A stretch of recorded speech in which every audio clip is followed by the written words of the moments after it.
時常在下午來這裏寄信件，逢禮拜流連藝術展，還是未間斷。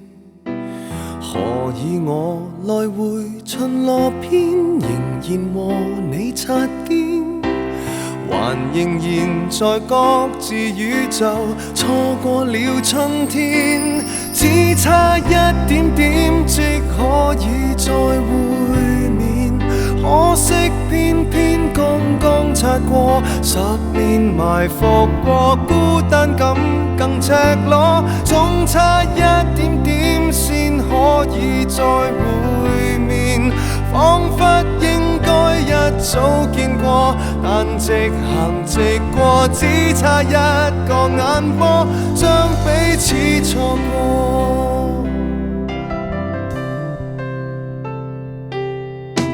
遲2秒踏上地下鐵，能與你碰上麼？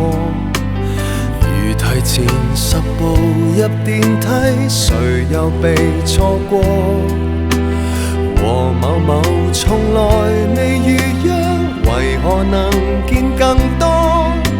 全城來撞你，但最後處處有險阻，只差一點點即可以再會面，可惜偏偏剛剛擦過10年，埋伏過孤單感更赤裸。